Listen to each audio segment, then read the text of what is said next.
I cannot tell you how pleased I am to be here with you, and also honored. It's a special pleasure that there are very good old friends in this audience, and there are quite a number of new friends in this audience, and all the rest of you. Thank you for being here. I'm going to talk about several topics here that could be separated from each other, but they are very much interconnected. They are interconnected in my thinking. They are interconnected in their meaning, and I hope that it will be interconnected for you as well. These are some of the sources that I use and refer to in this talk.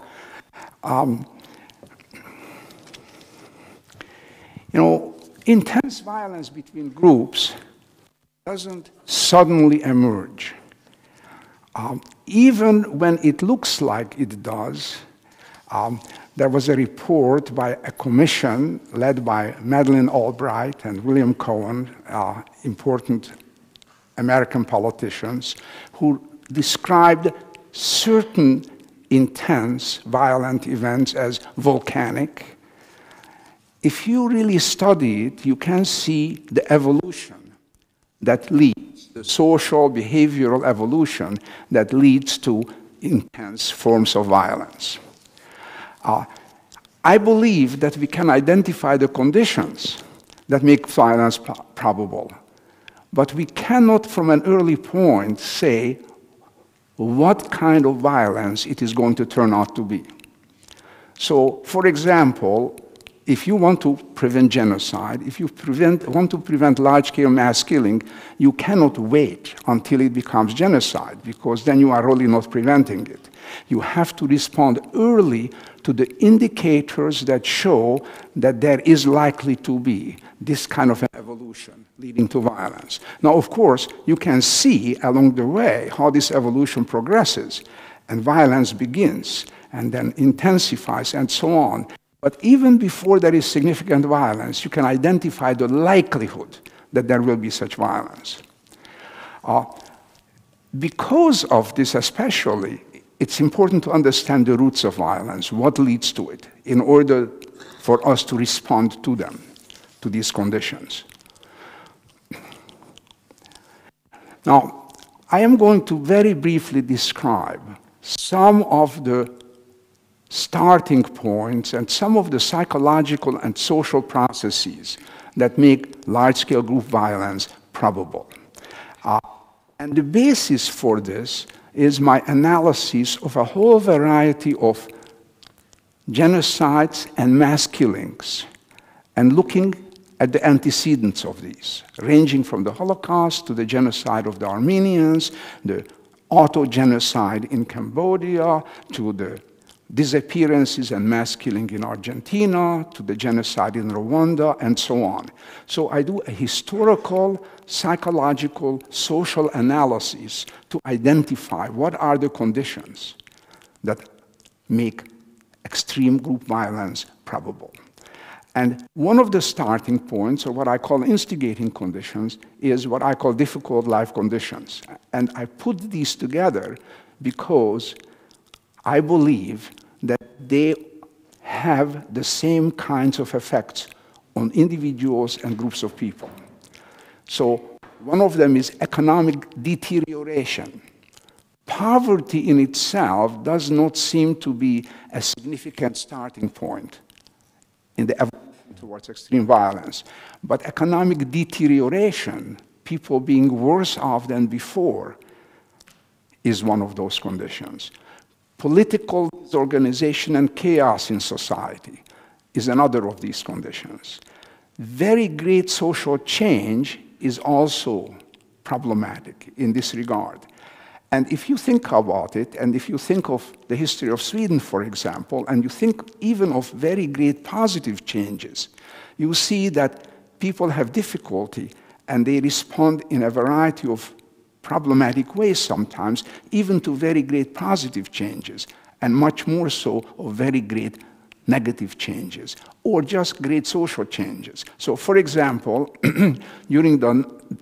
before the Nazi era, before the Nazis came to power, Many of these conditions were there. It's a paradigmatic example of all of these conditions being present. Extreme economic problems, great political confusion and chaos, very great social changes. In a very orderly and traditional society, homosexuality came to the fore, and various other kinds of social changes that for traditional Germans were very difficult to deal with. Another instigating or starting point is conflict between groups. As conflict persists, and as people are unable to resolve conflict between two groups, as it becomes violent, as it becomes what we call intractable, that violence can intensify and move towards more extreme. Now, conflict can be about many different things, but even if they start with material issues, if conflict is not resolved, it becomes psychological in nature. Each group blames the other. Each group sees itself as good, as moral, and sees the other as bad and immoral. And so the mistrust and the negativity, which is psychological in nature, maintains the conflict and makes it more difficult to resolve, and it can evolve into extreme violence. Some of these things, my time is limited. I have too much material, and some of these things I won't really talk about, but you can see it on the slide. Now, these conditions have psychological and social effects. Some of them clearly result in material problems for people, and they frustrate material needs. But for me, it is very important that they also frustrate universal human psychological needs. Everybody, and you let me know if you don't think that you have these needs, everybody has a need to feel secure. Everybody has a need for a positive identity, to feel reasonably good about themselves and about their prospects in life.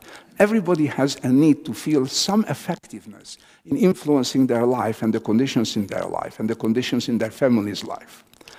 Everybody has a need to be connected to other human beings.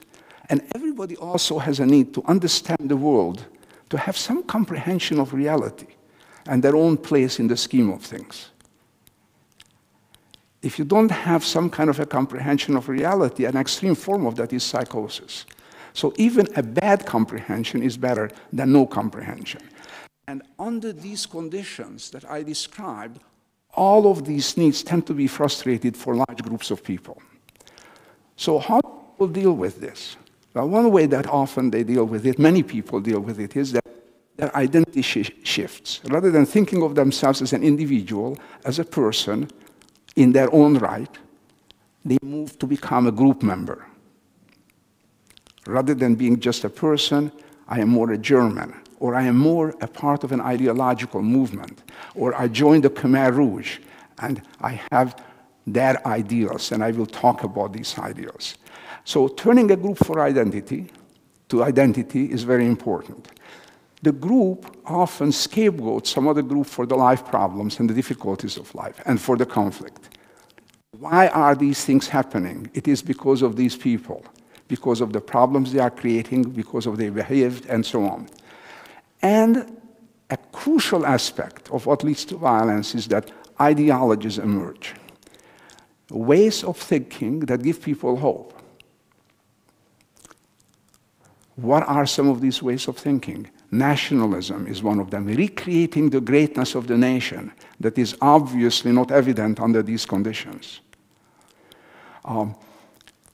Certain versions of communism. The Khmer Rouge, for example, believed in creating a society of total social equality.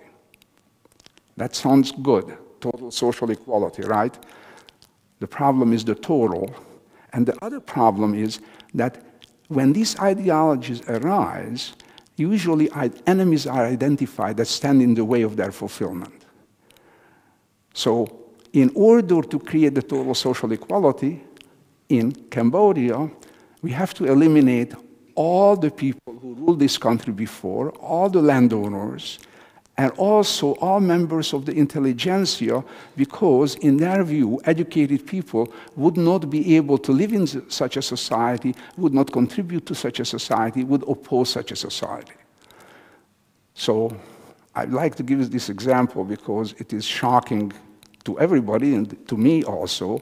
One of the reasons people were killed under the Khmer regime is because they wore glasses, and that meant that they read too much, they knew too much, and that's how they ruined their eyes.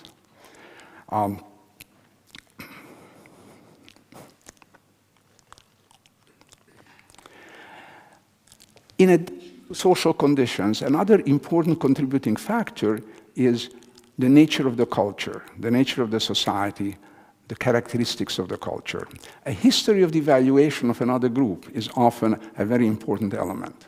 Now, sometimes, conceptually at least, when this devaluation is not present, it can arise through scapegoating, blaming another group. But usually, in multiple societies, some groups devalue each other, and some group is devalued, and it is this devalued group that is usually selected as a scapegoat.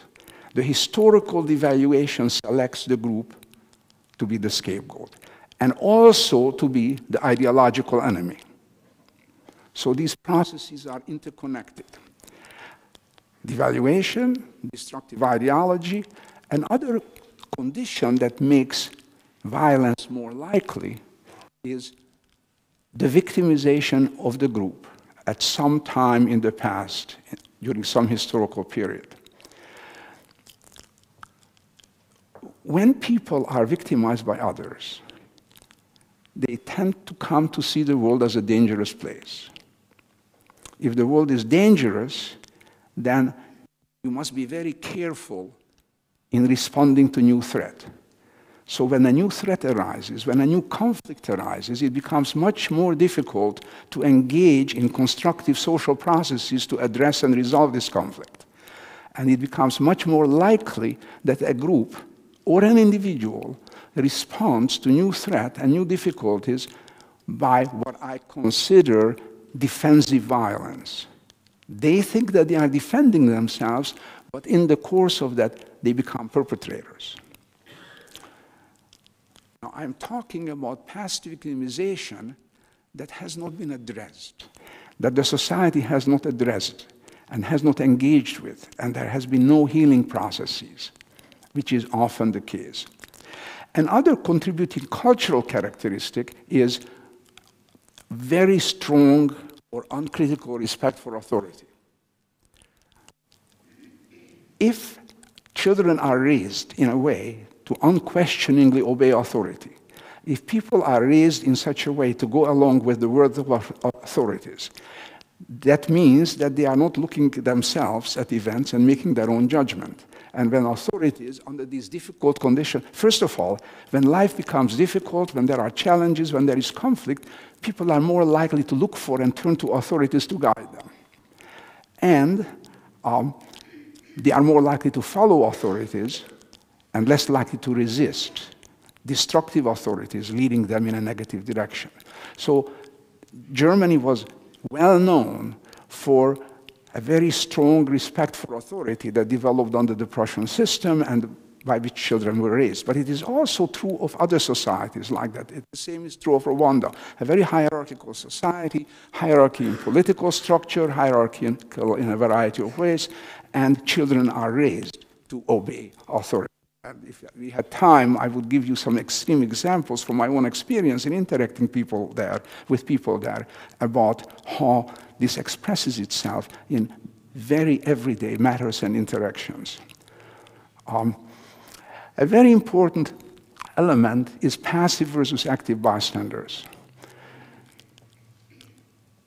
When a society begins to move in this direction, there are some people who move towards the group, maybe the ideological movement that becomes a perpetrator group.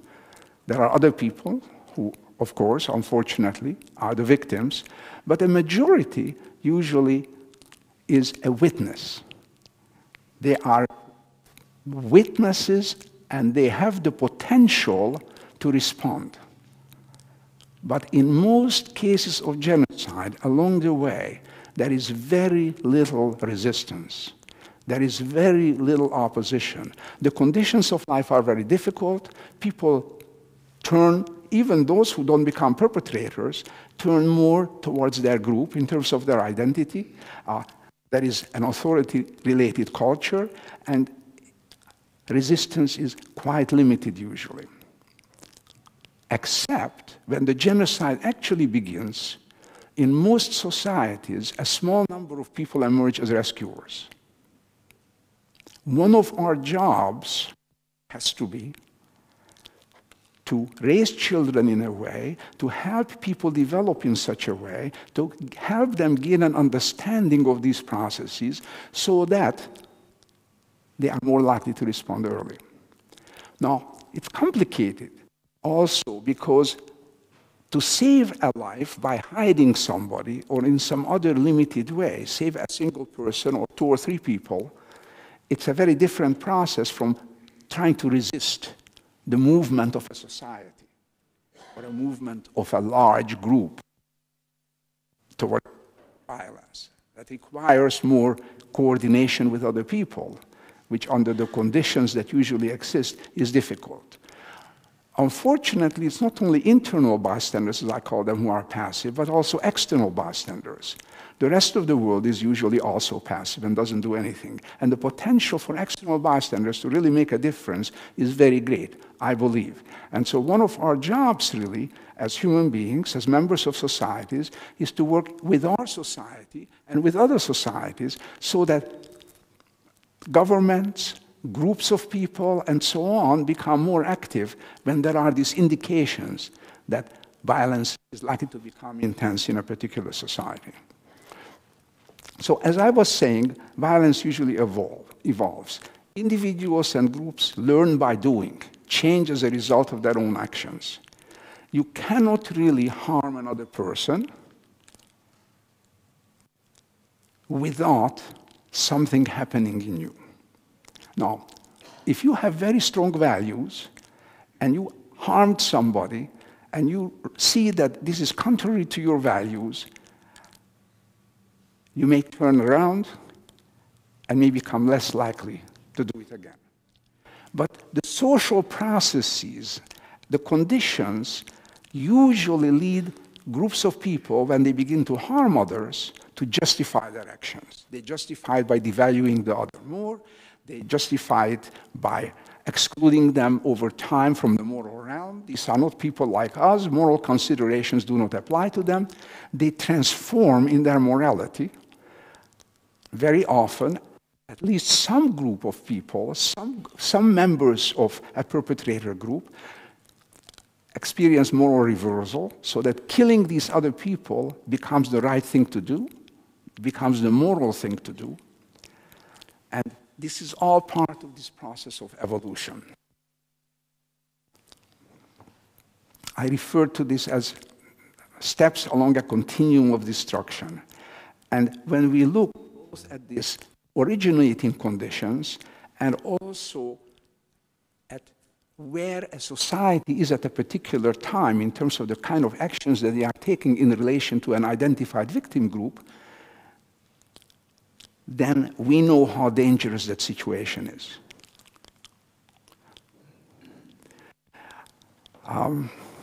George Mitchell was the leader of the Democrats in the Senate in the US, and also he was the representative of the US for Palestine-Israel relations. And he said, conflicts are created, sustained, conducted by human beings, and they can be resolved by human beings. So how can we get to the point where human beings are going to do the kinds of things that they need to do in order to resolve conflict? Now, usually, when I talk about these things, I go on to talk about the social processes that are necessary in order to prevent mass violence, such as humanizing the other, constructive ideology, creating a constructive ideology, healing past wounds, moderating respect for authority, And some of my work involves that, including our work in reconciliation in Rwanda. But today, I'm going to take a somewhat different turn. I want to talk about individuals and the characteristics of individuals that may make it more likely that they go on this route, that they become perpetrators, and the characteristics of individuals that may make it less likely, and then go on and talk about socialization that might lead to individuals to become the kind of people who will resist this kind of evolution and become active bystanders for the good. So, behavior is a function of both circumstances and situations. And as you see, I really did a societal, social analysis. My analysis and my work has focused on the system that leads to genocide. And in terms of prevention also, the kind of systems that we need to create and the elements of that in order to prevent it. But people respond in different ways to circumstances. In every genocide, what you find is that it is a minority of the people who are involved as perpetrators. It's also true that the majority goes along. In Germany, good Germans followed the Nazi dictates. They stopped relating to and associating with with Jewish friends. They stopped buying in Jewish stores. The same thing in other genocides, that people become complicit by their going along with the system. Still, there are big differences in how people respond, and they respond differently as a function of their personality. So what are some of the things that we can, is this actually the case, what I'm saying, that there are differences? There are some psychologists nowadays, and maybe other social scientists, who are talking about the circumstances and the situation that has an overriding influence. And I would say that they have a powerful influence, but not necessarily an overriding influence.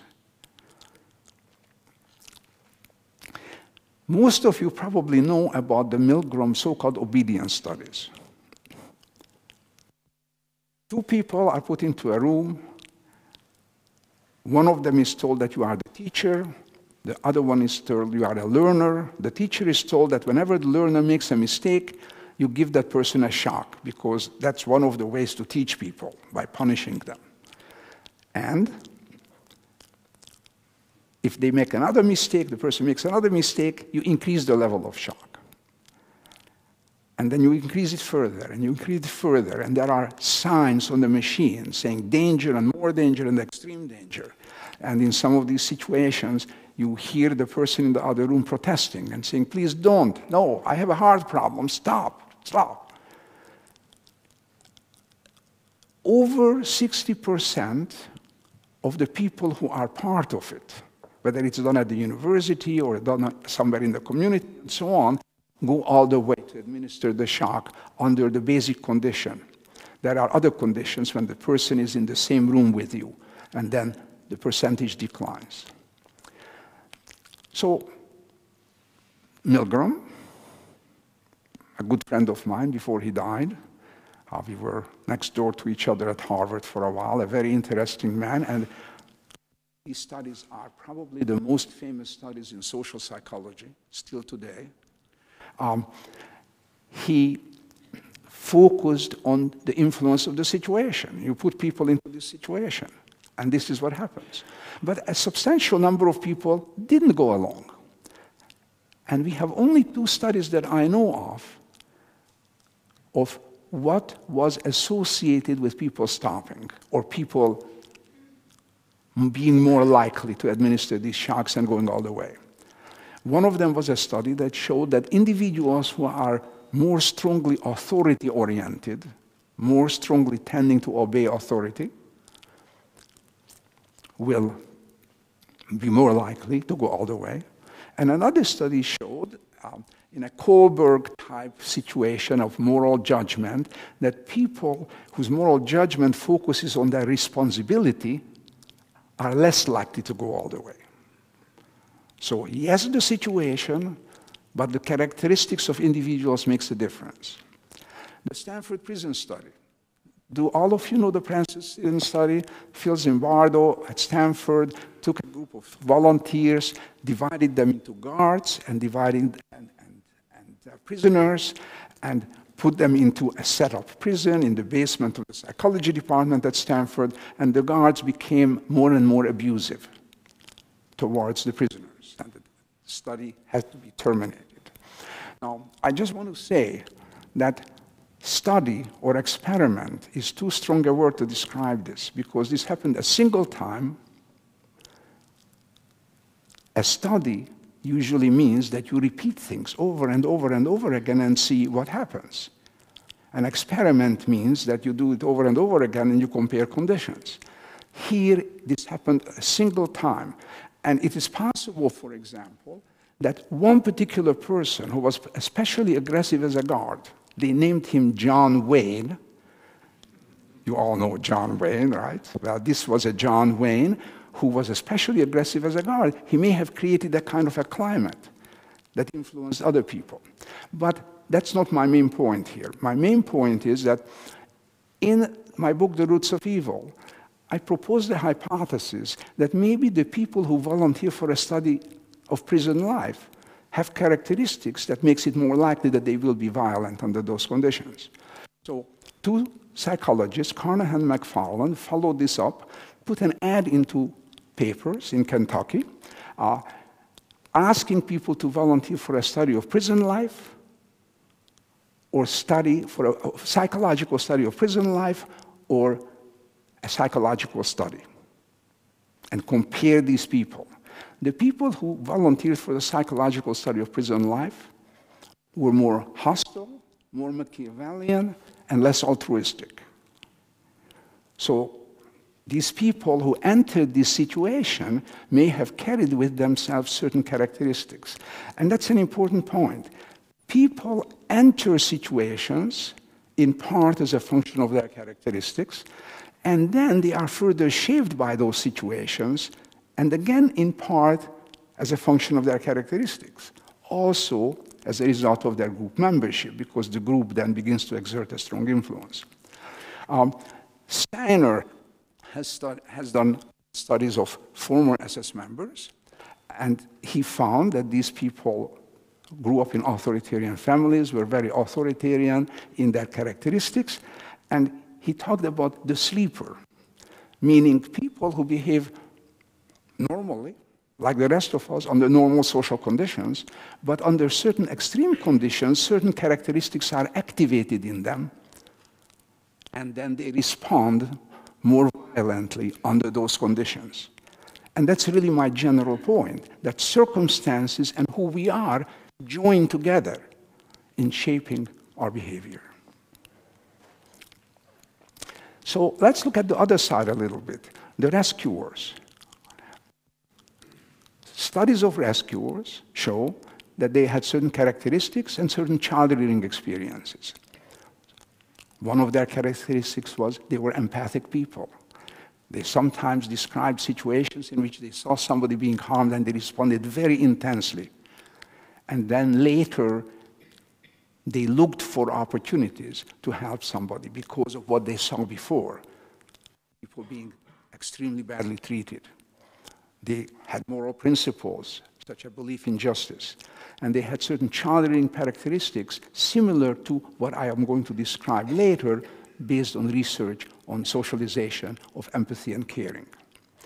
I have done a lot of research focusing on a characteristic called a pro-social value orientation. Well, that's a mouthful, right? Its components include concern about others' welfare, a positive view of human beings, and a feeling of personal responsibility for others' welfare. And people with this orientation help others more in physical distress, help others who are in psychological distress. They are more likely to respond to varied needs. They are more likely to be constructive rather than blind patriots. And aggressive boys have less of this characteristic. So if personal characteristics matter, socialization becomes very important. Situations, systems, group processes have great power. But part of the reason they have such power to create hostility and violence is the way we socialize children and how people respond to them. Can we develop positive inclinations and also inoculate children, people, to be able to resist the influence of conditions that tend to lead people to hostility and violence and lead them to be positive, active bystanders to build peace?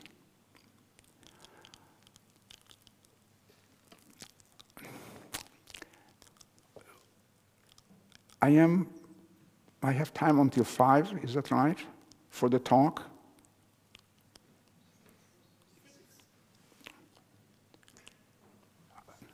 I have 6 minutes? Oh, yeah, no, 6. I mean 6. I was about to collapse. or cry, at least. Okay, until 6, yeah, that's what I meant. Okay, so let me just briefly mention one study that shows how socialization may interfere with helping. I did research with young children a long time ago in which we exposed them to a crash and sounds of distress from another room. I did a series of studies like this, and in this case, one of the things that we were interested in is how helping changes with age. We also studied something else, which is, you may know about the so-called bystander effect. When there are more people present, everyone is less likely to help. So we also studied what happens when there is one child or 2 children. And we actually found that with very young children, there is no bystander effect. When children hear the distress sounds, crash, distress sounds, they start to talk to each other rather than showing a poker face and looking as if nothing was happening.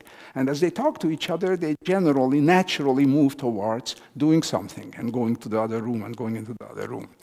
By 2nd grade, this is true in kindergarten and 1st grade, by 2nd grade, the bystander effect enters.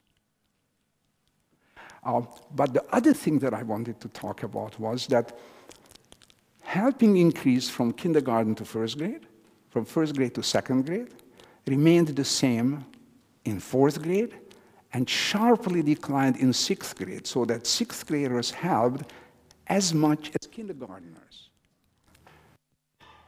I would have thought helping increases with age, right? Children are more competent, they are more able, they are socialized more to care about other people. So what was going on? We started to interview children, and they were saying, I didn't think I was supposed to stop working on my task. I didn't think I was supposed to go into the other room. So we did another study with 7th graders in which we did the same thing. Some children were left in a room to make a drawing. Others were left in a room to make a drawing and were told, don't go into the other room because somebody is working on a task there.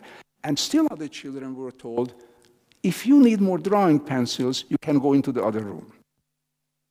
What happened was that the children who were told nothing and the children who were told not to go into the other room helped exactly to the same extent. About 25% of the children in each group helped. The children who were told you can go into the other room if you need more drawing pencils, more than 90% of them helped. And one of the children, one of them was quite dramatic because one of the girls was working on her task and heard the distress sounds and wasn't doing anything for a while. And then she picked up her drawing pencil and broke the edge of it, picked up the other drawing pencil, broke the edge of that, and then she jumped up and ran into the other room. But the point that I'm making here is that we teach children rules of conventional, normal, everyday behavior. And we don't teach them that under certain conditions, other moral and caring values are to override these everyday conventional rules. And that is one serious problem. Okay, so let me talk a little bit about socialization for inclusive caring. Warmth, affection, positive guidance. Warmth and affection tell the child that human beings are caring. But it's not enough. You also have to have positive guidance by values and rules. And not only speaking values and rules, but also guiding children that they actually act according to these values and rules. Because otherwise, they learn something quite different. They learn perhaps to talk a good language, have a good line, but not actually act according to them. Modeling is very important. Research shows it, my studies show it, the experience of rescuers show it. Many rescuers say that one of their parents was a humanitarian who was helping other people. I have done a number of studies on learning by doing, guiding children to engage in some form of helping. So, for example, make toys for poor hospitalized children, or older children teaching younger children. And we found that when children are led to engage in helpful behavior, they are later more helpful than children who have other control characteristics. Like children may make toys, but it's not for poor hospitalized children. Same activity, but the purpose was different, and they are not as helpful later on than children who made toys for hospitalized children. So leading children to engage in positive behavior is one of the important ways for them to learn positive behavior. We also have to address the issue of them, because I want children to learn inclusive caring, and we should all want children to learn inclusive caring. What do I mean by that? It's perfectly possible for children to develop caring about other people. In most societies, in most families, parents promote that, not all of them, but many of them. But we often draw a line where that caring needs to stop. There are the others. You don't need to help those others. We teach that in so many subtle ways. I mean, you know, a parent who walks down the street with a child and there is somebody lying on the side of the street begging, or a poor homeless person or whatever, which we have in America. I don't know whether you have this here in Uppsala. And that parent just pulls the child away. The child may have an inclination to go over there, and the parent just pulls the child to move on. It communicates a huge amount to that child. So we do this by words, we do this by small actions, we do it by large actions. And actually, the tendency to divide into us and them is a very natural tendency. And we have to work to overcome this tendency. You know, our mind categorizes things. It categorizes objects by size, by color. It categorizes people in all kinds of ways. So we have to actively do things in order to overcome this tendency to categorize. And that has to be part of socialization. Such socialization develops positive views of and feelings about people, empathy, as well as a belief in and feeling of personal responsibility for others' welfare. I didn't mean personality responsibility, I meant personal responsibility for others' welfare. Socialization also needs to develop what I call critical consciousness. That is, using your own mind about the meaning. That doesn't mean that you are not respectful for authorities. You know, in an authoritarian society, what children are taught is to follow authorities regardless of what kind of authorities they are and where they lead.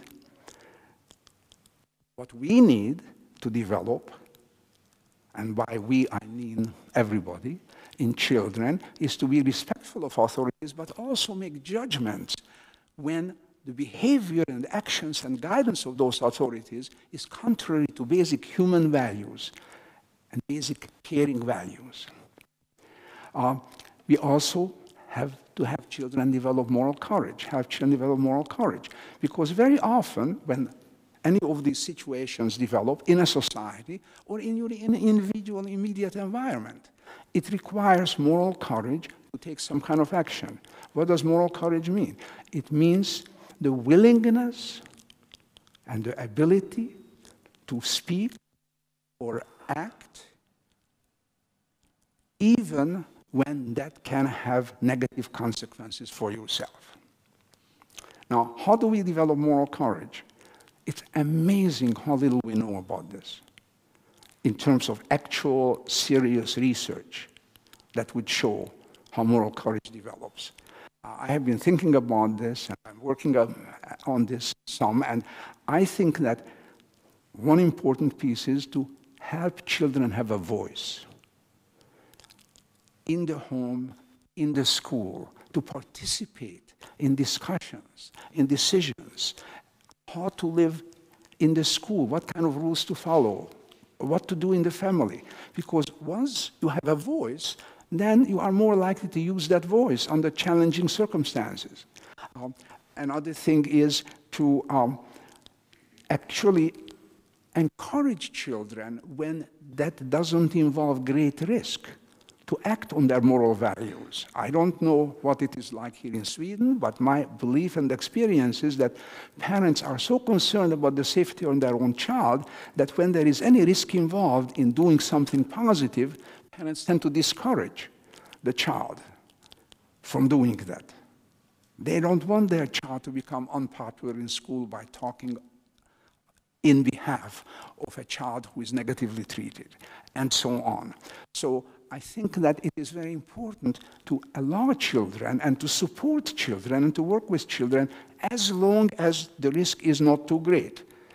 I'm not talking about throwing your child to the wolves for a good cause. Now, I want to mention extremely briefly that while positive socialization, as I described it, is a primary avenue to inclusive caring, people who have been victimized, we know, I have studied this, we looked at this, we have done research on it, and we have also studied whatever literature there is. There is no direct research on this, except one study that we did, but there are all kinds of tangential information that provides evidence that some people, and there are many examples of people who have suffered greatly, who have been victimized, who become altruists, who say, because I suffered, because I was harmed, I don't want other people to suffer this way. And so they try to prevent other suffering, or they try to help people who have suffered. And as you know, many of the people who are involved in the kind of work that we are doing are people who have themselves lived through under very challenging and difficult conditions. And they are engaged in the altruistic work of sometimes helping individuals and sometimes trying to create a better world. So one of the things that I have been very interested in is to identify what may be the conditions that make it more likely that somebody who was victimized, rather than going off in a negative direction, goes on in a positive direction. And I don't have time to talk about this now. Ask questions about it afterwards, during the time we have. Maybe I will turn to it if I finish in time. But you can also look at my website. We have an article on this there, www.irvinstab.com. So in addition to socialization, socialization doesn't stop. Learning doesn't stop after we are children. Learning is a lifelong process. And we have done what I consider public education of different kinds in Rwanda and in Burundi and in the Congo to promote reconciliation between groups. And that is also an aspect, in my mind, of socialization or development of people in such a way that they are more likely to be caring and helpful, more likely to resist violence, and to take positive action. The work I did was originally started with Laurie Perlman, and she and I did workshops and trainings in Rwanda on the origins of violence between groups, on the prevention of violence, and on how reconciliation can be promoted. And later on, we moved on to do educational training programs, and the name of the person we are doing that will be there in a moment. So when we do these trainings about the origins of violence, prevention, reconciliation, we take examples from other genocides. We give the principles, as I described here very briefly, and then we use examples of how these things happened that embody the principles from other genocides. We don't tell people how the genocide came about in Rwanda. It's not a very good practice to tell people about their own life and their own experience. However, we ask them then to apply what we have talked about to their own situation. And they do that intensively, and they deeply are engaged with it. And I believe that this combination of examples from other places and then people using these examples and applying that to their own experience is a very important form of learning, and it gives rise to what I call experiential understanding.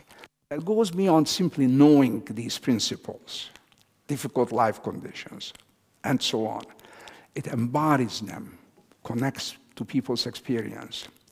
We do evaluation studies, and we did a very elaborate evaluation study, not only of the people whom we trained, but the more formal evaluation was with people once removed, people whom some of the people we trained then trained in community groups in Rwanda, Tutsi and Hutu community groups. Because we wanted to see, does this expand? Does this move beyond just the people that we worked with? Does this potentially have a larger impact? So we did a study with a whole variety of community groups, a large number of them, and various control groups.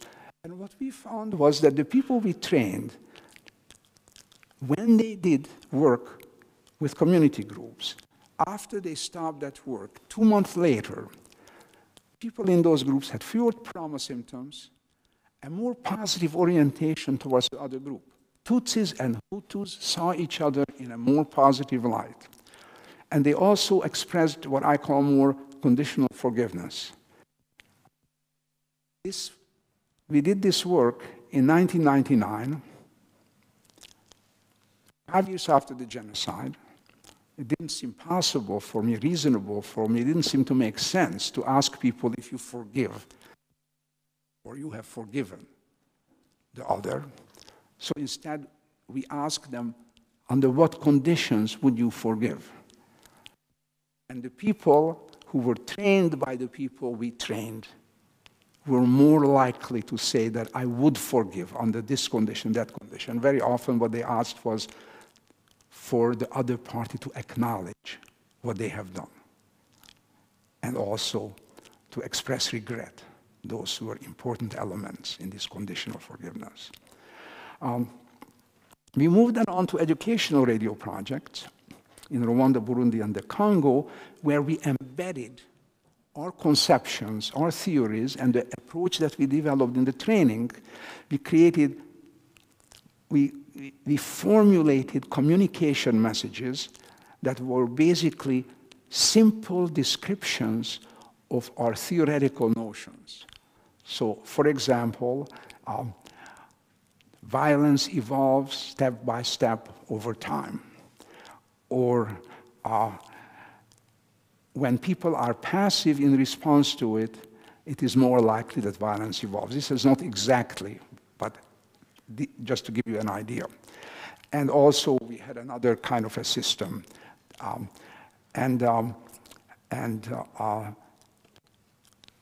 We trained staff in the theories and conceptions. Laurie Perlman's topic is trauma.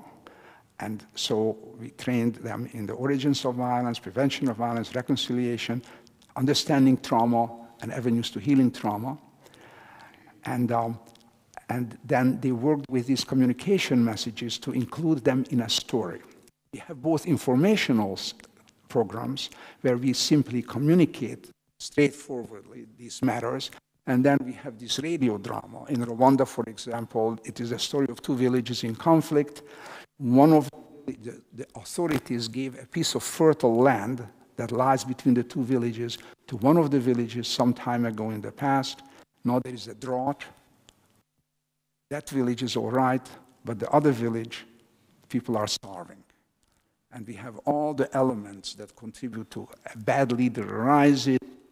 There are followers, there are active, positive bystanders who try to stop things. There are all kinds of processes that are part of a radio drama, but an educational radio drama. We had, it's called Musekeweya, New Dawn. We had a very complicated evaluation study, which I cannot describe given my time, but it was very complicated because already in the first year, this was a popular radio drama that most people were listening to. This radio drama is still going on, as there are radio dramas in Burundi and the Congo, which started in 2006. And what we found in this evaluation study, that listening to the radio drama led to more empathy for varied parties, more empathy for victims, more empathy for bystanders, more empathy even for perpetrators. It generated more empathy in general.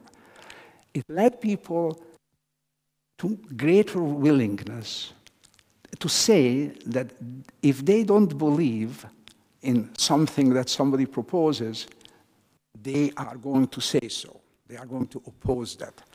And then we actually managed to show that they actually did this. They were more likely to speak out and tell what they thought than people who did not experience this. More discussion of issues. They showed more independence of authority.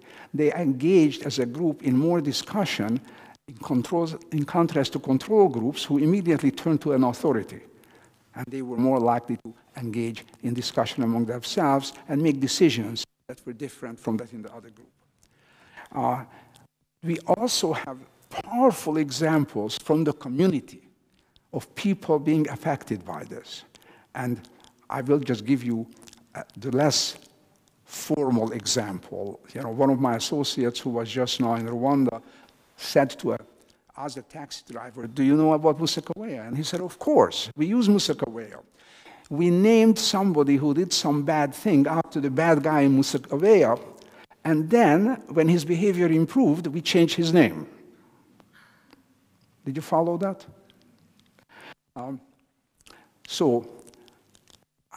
Another thing that I have been doing is to actually work on training active bystanders, but I am not going to talk to you about that right now because our time is running out. I want to show you a few photos. Oh, I'm sorry. The first one is a very sad one. So I have been trained by Lori, who is a trauma specialist, to warn you. This is bodies exhumed from a mass grave and laid out at a memorial. So if you don't want to see it, just for a moment, close your eyes, okay? And I tell you when to open it. Okay, we are finished with that. This is just a kind of community group that the people we trained worked with. This is Lori Perlman, and again, a community group, people we trained with. This is one of the things that happens. We work in small groups, and when I sit there, somebody has to translate for me because I don't understand what they are saying. Again, a small group working there. We do all kinds of things like people singing and dancing.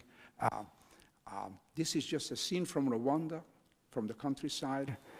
And this is the second year birthday of Ophélie.